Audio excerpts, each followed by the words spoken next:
bienvenue dans Parole de femmes. Et pour la dernière fois de cette semaine, je vous le dis, nous sommes dans les nouveaux studios du Centre EMCI. C'est une trop bonne nouvelle pour ne pas la partager. Et quand on a des bonnes nouvelles, on a envie de le dire. Ça ne dérange pas qu'on le répète toute la semaine? On peut le répéter encore. Encore?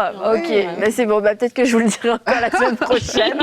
Mais vous le saurez, nous sommes dans les nouveaux studios. Et puis, vous savez, je ne sais pas si vous le savez, mais je vais vous le dire, il y a toute une équipe qui a travaillé vraiment très, très fort pour qu'on puisse réussir à tourner, qu'on puisse augmenter la qualité de toutes nos émissions. Vous allez pouvoir découvrir des nouveautés au fur et à mesure des semaines et des mois, alors que vous allez suivre EMCI, que ce soit dans Parole de femmes, mais aussi dans d'autres émissions. Alors, restez à l'affût et on en profite pour remercier tous nos partenaires. Encore une fois, vous avez fait la différence, ça c'est sûr et certain. Et on est... À chaque fois qu'on a fait des campagnes à EMCI, on a été tellement... je pense que le mot qui peut le mieux exprimer ce qu'on a ressenti, c'est de la reconnaissance, de la gratitude. On s'est dit, mais Dieu a parlé à beaucoup de gens et vous faites partie de ces personnes à qui Dieu a parlé, mais vous avez répondu, vous avez accepté, vous vous êtes dit, oui, nous, on veut faire aussi partie de cette aventure. Et là, aujourd'hui, nous sommes dans le nouveau centre d'EMCI et vous avez suivi toute cette aventure avec nous. Vous y avez participé avec vos soutiens, avec vos prières, avec vos encouragements. Alors un grand, grand merci à vous tous, un grand merci à toute la famille des partenaires, un grand merci à tous ceux qui ont participé d'une façon ou d'une autre depuis que MCI existe. C'est absolument formidable comment Dieu le fait et que Dieu ait choisi de nous rassembler pour qu'on puisse le vivre ensemble et que ce soit pas juste une personne quelque part tout seul qui fasse son petit truc. Non, Dieu a rassemblé la francophonie et c'est une grande joie pour nous que de pouvoir être avec vous aujourd'hui encore dans Parole de femmes. On parle de consécration cette semaine parce que c'est notre désir à tous et à toutes d'avoir une vie plus consacrée, une vie mise à part, pas parce qu'on veut avoir une coupe, un trophée, mais parce qu'on veut plus de Dieu, on veut vivre plus de lui et on sait que pour vivre plus de lui, on a des choix à faire dans notre vie pour lui laisser plus de place, lui laisser plus d'espace. Hier, on a parlé de la Bible et aujourd'hui, on va terminer cette semaine en parlant de la prière. Comment avoir une vie de prière épanouie et efficace. Et comme je l'ai dit hier, quelquefois, lire sa Bible, ça peut être un fardeau, ça peut être un poids et on doit admettre, avant qu'il y ait un changement, qu'on a un problème dans ce domaine-là. Et certains, la Bible, ça va bien, mais pour d'autres, c'est la prière. Vous avez un problème dans la prière. Votre vie de prière, elle est vraiment pas super. Quand vous entendez les gens qui disent « Ah oui, on va prier » à chaque fois, c'est... Pourquoi? Et quand vous entendez des témoignages sur la prière, vous dites mais comment est-ce que ces gens font pour prier 15 minutes, 20 minutes, 1 heure, une journée, 3 jours, 1 mois? Comment c'est possible? Et aujourd'hui, on veut vous encourager. C'est possible d'avoir une vie de prière épanouie et efficace qui ne soit pas un fardeau, qui ne soit pas un devoir religieux, mais une vie de prière où on va même avoir du plaisir, où on va s'amuser, où on va pas que s'amuser, mais où on va discuter, avoir une relation avec Dieu. Et ça, je pense que c'est une des premières choses à dire. On le dit souvent dans Parole de femmes, mais on va le redire aujourd'hui, qu'une vie de prière, avant tout, c'est d'avoir cette relation, d'avoir cette communication avec Dieu. C'est pas plus compliqué que ça, en fait. Et c'est pour ça que c'est important de ne pas être dans de la performance lorsqu'on arrive à notre vie de prière. Parce que je crois que, dans lire la Bible, peut-être c'est un peu plus délicat parce qu'on ne sait pas ce que l'autre personne fait. Mais dans la prière, parce qu'on entend des fois les gens dans l'assemblée élever la voix, où on voit des gens prier, on a l'impression, waouh, c'est tellement beau quand ils prient, c'est fluide et tout, mais nous, quand on prie, au bout de 2 minutes, on a fait le tour. Et puis, on peut vraiment se sentir comme un moins bon, se sentir mal à l'aise par rapport à ça et se dire, peut-être que moi, la prière, c'est pas mon truc, en fait. Mais quand on comprend, comme tu dis, que la prière, c'est tout simplement ce temps de communion avec le Seigneur, d'une conversation, le Seigneur, il est vivant. Donc, il est vivant, il vient nous rencontrer. rencontrer et c'est par la prière qu'on échange avec lui. Oui, c'est par la prière qu'on on va élever des besoins, mais la prière, c'est pas juste venir avec nos besoins. La prière, c'est parler à Dieu, c'est lui dire combien on l'aime, combien on veut grandir aussi dans notre amour avec lui, c'est lui parler de tellement de choses. Donc, lorsque on élargit notre vision de la prière, qu'on on ne limite pas juste à une liste d'épicerie, voilà, on vient pour demander des choses, on l'élargit, on comprend que c'est une conversation. Et de deux, on sort de la pensée de performance en se disant que je dois prier 3 heures par jour, ou je dois faire ceci, ou je dois ressembler à la vie de prière de la sœur à gauche, du frère à droite. Je crois que ces deux éléments, déjà, lorsqu'on les établit, vont nous aider par la suite à avancer à notre rythme et à avoir une vie de prière qui est épanouie. Parce que si épanouie, ça veut dire que nous-mêmes, on est bien là-dedans. Donc vraiment, c'est important de faire ça. Après, le reste, on va y aller étape par étape. Mais je crois que ces deux éléments, lorsqu'ils sont déjà établis, ça va déjà nous aider pour la suite. Et une vie de prière efficace, c'est aussi une vie de prière qui a les résultats. Parce que je pense que les gens se lassent aussi parce que parfois, ils n'ont juste pas de résultats. Et c'est important que ce ne soit pas une corvée. Vraiment, comme tu dis, épanoui, c'est que tu dois y trouver ton compte. Mais trop souvent, en fait, on réalise que pour certaines personnes, épanoui, ça peut peut-être vouloir dire des belles phrases. Épanoui, ça peut vouloir dire quand j'ai bien dansé, là, je suis passé un temps où mon corps, mon âme a bougé et tout, ben voilà, j'ai passé un bon temps de prière. Et on peut mettre tellement de définitions derrière le mot épanoui en fonction des personnes que c'est quand même important de cadrer un peu pour juste qu'on comprenne, comme Annabelle a dit, que la prière, c'est vraiment une rencontre entre une personne et Dieu. Maintenant, la façon dont tu vois Dieu va déterminer si ta prière est qualitative ou pas. Et quand moi je lis la Bible, je suis vraiment interpellée même par les histoires de Dieu avec certaines personnes. Et tu comprends que vraiment, il y avait une qualité relationnelle en fait. Si tu vois Dieu vraiment comme quelqu'un qui va juste régler tes problèmes, qu'est-ce que tu vas faire? Tu vas parler des problèmes à Dieu. Mais parler des problèmes n'a jamais épanoui personne. Quand tu parles des problèmes, ça te rappelle juste ta réalité, en fait, que tu as des problèmes. Donc, du coup, c'est sûr que si tu viens vers Dieu juste avec cette approche-là, le côté épanoui, ben, c'est pas sûr que tu l'auras. Mais si tu viens vers Dieu comme on a vu des personnes venir vers Dieu dans la Bible, comme Abraham, il parle avec Dieu et tout. Même Dieu dit, mais cacherai-je à mon ami Abraham ce que je vais faire? Si Dieu dit que c'est son ami, ça veut dire qu'ils ont établi une relation dans laquelle ils peuvent échanger des informations, dans laquelle Abraham lui parle, lui il parle à Dieu. Quand tu vois des gens comme David venir devant Dieu, moi, sincèrement, quand je lis les psaumes, parfois, je me dis, waouh, qu'est-ce que David avait compris des choses, en fait. Quand il peut dire que ma langue soit comme la plume d'un habile écrivain, tu es le plus beau des fils de l'homme. Il fait des déclarations poétiques comme ça à Dieu, tu te dis, il y a la façon dont il voit Dieu fait en sorte que son temps de prière n'est pas le même que le tien. Toi, pour qu'une parole poétique sorte de ta bouche en droit de Dieu, en fait, elle n'a même pas traversé ta tête parce que tu vois pas Dieu comme ça. Mais lui, il voyait Dieu de cette manière-là. La Bible dit que Moïse parlait avec Dieu face à face, comme personne ne l'a pas fait. On voit Jésus. Jésus prenait du temps, il priait à son habitude. On le voit prier dans la nuit, on le voit. Tu te dis, il y a une vision de Dieu que ces personnes avaient qui faisait que le temps avec Dieu n'était pas une corvée. C'était quelque chose d'agréable, c'était des temps amicaux, c'était des temps où le cœur pouvait s'exprimer avec poésie. C'était des bons temps en fait. Et je pense que pour avoir une vie de prière efficace et épanouie, on doit pouvoir voir Dieu, mais pas juste comme le solutionneur, là, sinon les problèmes vont t'absorber, mais vraiment comme quelqu'un de qualitatif avec qui on va passer un temps agréable et avec qui c'est chouette d'être au final. Et je crois que quand tu dis ça, c'est important à ce moment-là. Hier, on a parlé de la parole de Dieu. Et bien, c'est important de prendre du temps dans la parole, en fait. Parce que si on n'en prend pas du temps dans la parole, on ne connaîtra pas Dieu. On ne connaîtra pas son caractère, on ne connaîtra pas son cœur. Et du coup, on va venir à lui, voilà, en calquant un petit peu, en mimiquant ce qu'on a vu des autres. Donc, ouais, venir pour parler de ses soucis ou bien venir, voilà, et ne même pas comprendre que des fois, dans la prière, il y a aussi un temps de silence où Dieu doit aussi nous parler. Parce que des fois, c'est ce qui fait que ça bloque un peu notre vie de prière et n'est pas épanouie. C'est parce qu'on prie juste dans un seul sens, en fait. Il n'y a pas les deux sens.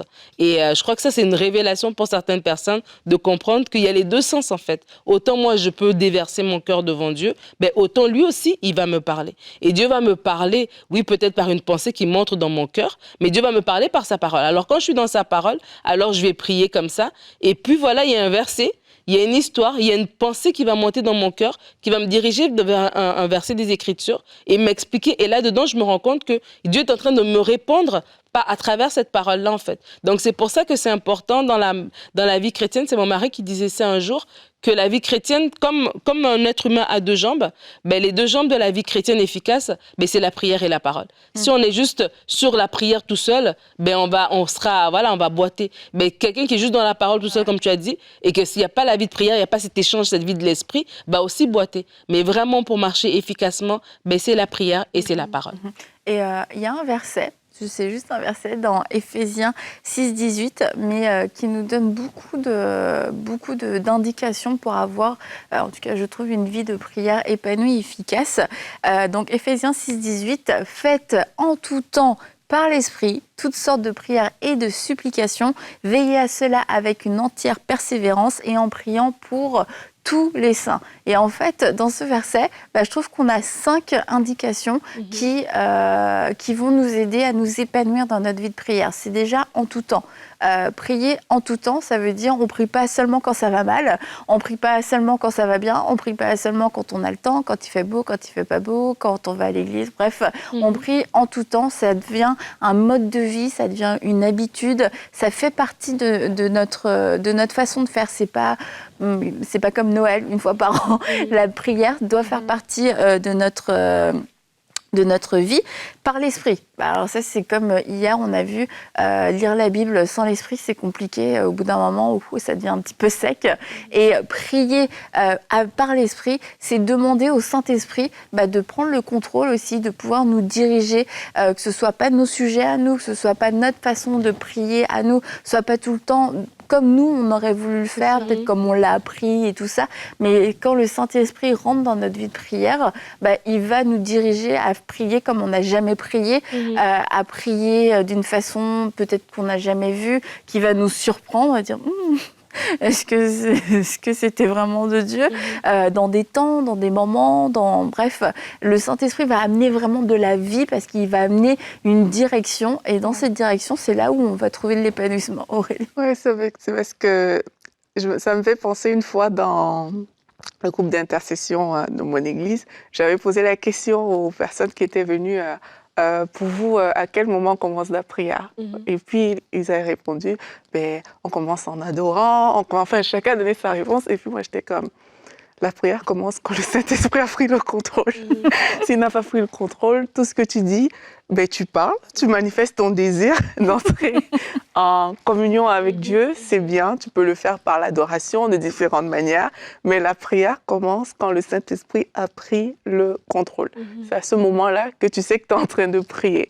Et justement, quelquefois, je le dis comme ça, mais comprenez la pensée derrière, c'est que quelquefois on pense qu'on prie parce qu'on est venu parler, on est venu chanter, on est venu faire des choses dans la présence de Dieu. C'est bien parce que, comme je dis encore, c'est votre cœur qui manifeste ce désir, mais la prière véritable commence quand c'est le Saint-Esprit qui prend le relais.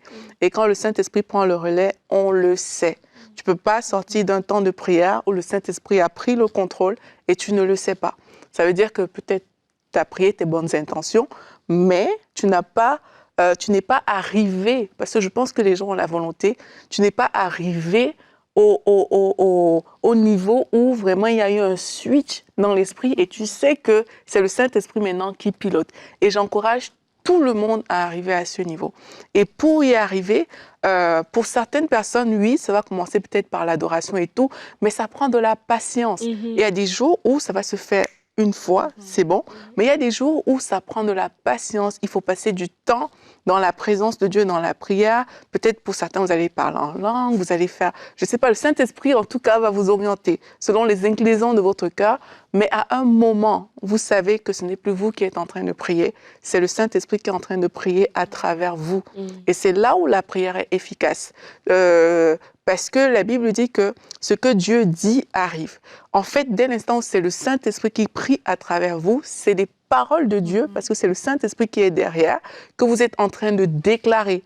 Et parce que vous êtes en train de déclarer les paroles de Dieu, comme c'est écrit que ce que Dieu dit arrive, tout ce que vous avez dit dans cette prière va arriver. C'est comme ça qu'on fait aussi des prières prophétiques. Et c'est comme ça que vous allez voir que, waouh, comme Annabelle t'a dit, mais ce que je viens de dire, c'est trop grand, c'est trop fort, ça ne vient pas forcément de moi. Mais oui, parce que c'est venu du Saint-Esprit qui a prié à travers vous. Et nous tous, on devrait aspirer à ça. Et un des signes que le Saint-Esprit a pris le contrôle de la prière, c'est que notre propre prière nous dérange, nous met inconfortable. C'est dit, est-ce que... Et tu t'entends quelquefois prier, tu te dis... Est-ce que je viens de vraiment te dire ça? Mais tu sens qu'il y a une approbation du Saint-Esprit, mais ces choses-là, on ne peut pas les vivre seulement par nous-mêmes, par notre réflexion, même notre connaissance biblique et toute notre connaissance hébraïque, grecque et tout ce qu'on veut. Il n'y a que le Saint-Esprit qui peut nous amener dans ces profondeurs, qui peut nous amener dans cette dimension dans la prière. Et c'est pour ça, inviter le Saint-Esprit, inviter le Saint-Esprit à prendre le contrôle. Tu sais, Annabelle, un jour, je méditais toujours avec ce psaume que j'aime trop de David, quand il dit que ma langue soit comme la plume d'un habile écrivain.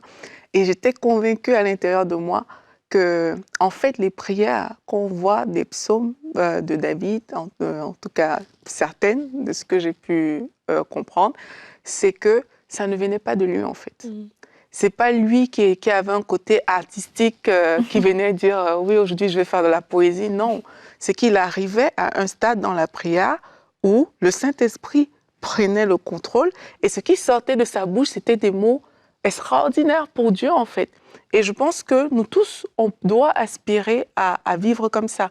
Et vraiment, quand c'est le Saint-Esprit qui prend le contrôle dans la prière, tu le sais. Parce que ce qui sort de ta bouche devient extraordinaire. Ce qui sort de ta bouche, ça devient comme « wow ». Est-ce que j'étais capable de dire des choses comme ça à Dieu? Ce qui sort de ta bouche, ça devient des choses trop grandes que, avec juste ton intelligence, tu n'aurais pas formulé. Parfois, c'est même des déclarations sur ta propre vie qui t'effraient. On parle de qui ici, tu vois? Et ça, c'est vraiment des choses qui sont disponibles dans la prière que j'encourage. J'encourage toute personne à aller dans la présence de Dieu pour le vivre. Et quand tu commences à vivre ça une fois, sincèrement, quand ta vie de prière devient une vie où tu parles seulement, t'es pas content. T'as un problème. C'est vraiment ce qui se passe. Parce que t'as un problème. Voilà. Tu te sens mieux, ça va mieux. Et le fait de prier par l'Esprit nous amène à un autre point, une autre dimension dans laquelle on doit rentrer parce que sinon notre vie de prière ne sera ni épanouie ni efficace. C'est de prier toutes sortes de prières et de supplications. Mais encore une fois, prier toutes sortes de prières et de supplications, si ce n'est par l'Esprit de Dieu, ce sera juste une liste, ce sera juste selon notre mémoire, ce qu'on a vu, etc. Mais lorsque c'est l'Esprit qui prend le contrôle, en fait, il va nous amener dans toutes sortes de prières. Il va y avoir des prières, ça va être de la réjouissance, ça va être de la reconnaissance. D'autres, ça va être, on va pleurer, on va être déchiré, on va être brisé. Mais c'est des choses qu'on ne peut pas créer par nous-mêmes. Ok, aujourd'hui, je vais être brisé dans la prière. Aujourd'hui, je vais vivre un temps de repentance. Aujourd'hui, je vais prier avec vraiment efficacité pour le salut de ma nation. Et beaucoup de gens vont trouver ça très ennuyeux, par exemple, de prier pour leur ville ou de prier pour un pays, parce que lorsqu'on le fait, mais que le Saint-Esprit n'est pas dans ce moment-là, ça peut être, ça peut être une corvée. On peut trouver que c'est trop grand et tout ça, mais c'est parce que je trouve que c'est le genre de sujet de prière où c'est le jour et la nuit, quand tu vois que le Saint-Esprit est dans ce moment-là, quand le Saint-Esprit prend le contrôle et que tu pries pour ton pays, mais là, d'un seul coup, mais c'est comme le pays t'appartient. C'est ton territoire. Spirituellement, tu vis les choses, ce que tu réclames, tu crois que c'est ce qui va se passer. Tu vois le réveil arriver, mais tu vois aussi ce qui empêche le réveil. Et quand tu pries avec ton intelligence pour ton pays, ça peut être... ça peut être un peu lourd. Tu sens le poids de chaque habitant de ton pays. Tu te dis, on va jamais s'en sortir, on va jamais y arriver. Et c'est pour ça qu'on a besoin du Saint-Esprit pour nous amener dans des prières qui nous dépassent et pas seulement pour nous. Et on va le voir. Et veille-y avec une entière persévérance. Ça, c'est le 1, 2, 3. Le 4e point, veille-y avec une entière persévérance. Pourquoi ? Parce que c'est pas quelque chose d'acquis, c'est pas quelque chose, une fois on a prié et le Saint-Esprit nous a saisi, ah ouais c'est bon, j'ai le truc et maintenant c'est un automatisme. Non, on doit toujours y veiller, on doit toujours y aspirer et à chaque fois qu'on veut entrer dans la présence de Dieu, c'est de l'inviter à nouveau, de lui dire, ok, encore une fois aujourd'hui, encore une fois, on peut le vivre. Amène-moi dans toutes sortes de prières et de supplications. Montre-moi dans quelle direction prier. Et je dois y veiller avec une grande persévérance parce que ma chair, encore une fois, va s'y opposer. Ma chair n'a pas envie de se soumettre aux choses de l'esprit. Et du coup, si moi-même, je ne veille pas, si moi-même, je ne suis pas éveillée et sur le qui-vive pour pouvoir le vivre, je risque de m'éteindre ou de tomber dans une vie de prière extrêmement routinière. Tu voulais ajouter quelque chose ? Non, Nadine, vous l'avez. Non, je voulais juste dire, en fait, dans le verset que tu es en train de nous enseigner en ce moment, c'est au pluriel. Et je crois que pour certaines personnes, par eux-mêmes, ils n'ont pas encore cette capacité ou cette force. Et tu peux joindre un groupe de prière de ton église locale pour être nous-mêmes aussi participatifs, en fait. Des fois, on est là, on se dit, oui, c'est vrai, ma vie de prière, peut-être, elle stagne, etc. Mais ça prend un peu comme un feu de bois qui doit être embrasé par quelqu'un d'autre, de dire, oui, je rejoins mon groupe de prière. On a parlé hier de l'importance de la routine, de la discipline, de lire la Bible de façon continue. Mais des fois aussi, la prière, aussi, ce feu-là aussi va s'allumer lorsqu'on va s'y mettre de façon continue. Je sais que j'ai un rendez-vous, 2 fois semaine où j'ai rendez-vous à tel moment. Ça va nous aider parce que par nous-mêmes, si on n'a pas déjà cette capacité-là, en tout cas, on peut avoir la bonne volonté, mais si on fait rien de concret, on va dire oui, j'aimais bien, j'ai peut-être fait 2 jours, et puis après, au bout d'un moment, j'ai arrêté de le faire, et puis j'ai une émission Parole de Femme vient me rebooster pendant 1 semaine, et puis après, ça tombe. Mais vraiment, lorsque on va juste se mettre en communication, en contact peut-être avec d'autres personnes qui ont cette révélation de la prière, on va pouvoir prier avec eux, ça va nous encourager. Après, on va revenir chez nous et on part avec ce dépôt-là et là, on continue. Tu sais, tu parles de prier pour les autres. Pour certaines personnes, c'est tout à fait nouveau. Parce que dans leur conception de la prière, c'était que je prie pour mes besoins. C'était ça le dernier point. Ah, excuse-moi. Non, c'est cool, vas-y. C'était prier pour tous les saints. Okay. Donc, c'est pas prier que pour soi. C'est ça. Donc, du coup, de réaliser que non, en fait, dans la prière aussi, le Seigneur a besoin de nous. Aurélie parlait du Saint-Esprit qui prie à travers nous. C'est que le Seigneur a besoin de nous pour que nous puissions intercéder, que ce soit pour notre nation, que ce soit même pour des gens qu'on ne connaît pas, mais que l'Esprit révèle comme ça dans notre cœur. Il fait remonter des sujets. Mais ça, c'est quelque chose de complètement nouveau pour certaines personnes. Et c'est sûr que si la prière te concerne que toi-même et que ta vie de prière jusqu'à aujourd'hui n'était que pour tes propres besoins, c'est sûr qu'à un moment donné, ça stagne parce que Dieu, il est amour. Et son amour, c'est pour tout le monde, en fait. Et donc, toi, en tant qu'enfant de Dieu, cet amour que de Dieu qui est en toi, doit te porter, te pousser à prier aussi pour les autres. Et lorsque on rentre dans cette dimension de prière, c'est un peu comme on parlait hier par rapport à la parole, c'est que là... Sky is the limit, là, on peut plus s'arrêter. Il y a tellement de... Ça vient, ça finit plus et ça devient enrichissant. Donc vraiment aussi, c'est un autre point. Si vous vous sentez stagné dans votre vie de prière, posez-vous la question. Est-ce que vos prières, c'est que par rapport à vos problèmes, comme Aurélie a dit? Est-ce que c'est par rapport qu'à vos seuls besoins? À ce moment-là, il est temps d'ouvrir la porte et d'être un intercesseur, d'être un outil dans les mains de Dieu. Ouais, et si ça stagne aussi, comme on s'est dit hier par rapport à la parole, c'est parce que Dieu veut vous amener dans une autre dimension dans la prière. Et ça peut être la dimension de l'intercession, ça peut être d'autres dimensions encore, même dans l'esprit qu'on ne connaît tout simplement pas. Et je pense que alors qu'on est en train de vivre sur cette terre, il y aura des dimensions qu'on va vivre qu'on ne connaît pas encore dans la présence de Dieu et dans la prière. Donc c'est vraiment important de le réaliser. Et on parle de prier efficacement aussi. La prière en langue, je veux le dire, c'est quelque chose de puissant, mais vraiment. C'est quelque chose de... Je pense qu'on en a souvent parlé dans nos émissions, mais c'est vraiment quelque chose qui est fort pour au niveau de notre esprit, pour laisser cette place au Saint-Esprit de se mouvoir comme il a l'intention de faire et pour assurer la direction.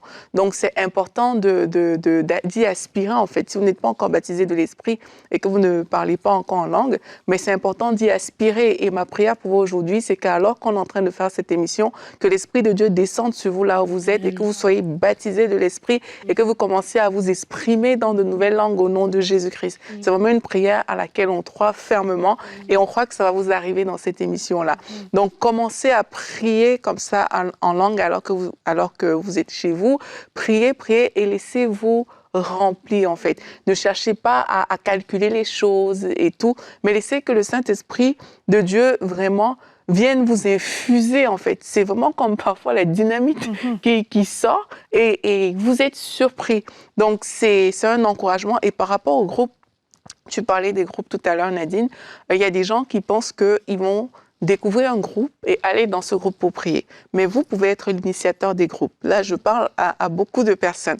Là où vous êtes, vous faites l'effort. Peut-être qu'il n'y a pas un groupe autour de vous. Si vous avez un groupe dans votre église locale, c'est super, vous pouvez rejoindre ce groupe. Mais même, vous pouvez faire des petits comités. Vous n'êtes pas obligé d'être 10 dans un groupe, vous faites juste 2. Et à 2, vous pouvez dire, OK, ben, on va prier pour telle chose. Vous pouvez même être, ça peut être des personnes différentes. Hein. Vous pouvez prier avec une personne le lundi, une autre personne le mardi. C'est des petits groupes comme ça que vous faites, mais ça va vous garder dans une vie de prière, en fait, et ce sera constant parce que, OK, avec telle personne, peut-être vous allez plus prier pour ce type de sujet, et avec les autres, vous allez prier pour un autre type de sujet. Mais c'est à vous de choisir le groupe. Soyez celui qui initie le groupe. N'attendez pas qu'un groupe se présente pour y aller. Soyez la femme qui va initier le groupe de prière et vous allez voir que vous allez vivre des choses fortes avec Dieu. Et quand tu parles justement d'être cet initiateur et de vivre des choses fortes, il y a une ressource qu'on peut vous présenter qui s'appelle Atmosphère de prière. C'est 30 minutes d'instrumental qui est joué par Gordon Zamor ici à UMCI. Et en fait, ça vous accompagne dans votre temps de prière. Et des fois aussi, notre prière est sexe, on peut être pratique, c'est parce qu'on a notre téléphone, on est distrait avec X et Y, mais quand on va dans la prière, surtout si vous êtes encore en train d'essayer de mettre en place une routine de prière, éteignez votre téléphone, mettez-le en mode avion, peu importe, concentrez-vous. Là, c'est 30 minutes, vous savez que vous n'avez que 30 minutes et vous rentrez et cet instrumental va jouer. Et il y a une onction en fait que Gordon il a, et il y a une onction dans ces instrumentaux. Lorsque ça va jouer, vous allez tout simplement prier et des fois vous vous arrêtez, vous écoutez Dieu vous parler, après vous recommencez. C'est pas un marathon de paroles pendant 30 minutes, c'est vous parlez un petit peu, vous vous arrêtez, vous parlez un petit peu, ainsi de suite. Et ce qui est super avec cette ressource, c'est qu'il y a des versets qui accompagnent. Donc chaque morceau, voilà, est sous un thème particulier. Par exemple, OK, on prie sur la puissance du Saint-Esprit, voilà, le Saint-Esprit. Et du coup, tous les versets qui vont s'afficher à l'écran sont des versets qui sont par rapport au Saint-Esprit. Donc, du coup, ça vous permet, après, on parlait de la parole d'hier, de prendre ces versets et d'aller encore les trouver dans la Bible et de les méditer. Donc, c'est vraiment un outil très complet qu'on vous invite à retrouver sur emcitv.com. Et on avait fait des émissions aussi dans Parole de Femmes. Bah, vous aviez fait des émissions sur prier pour ses besoins et prier pour les autres. Et étonnamment,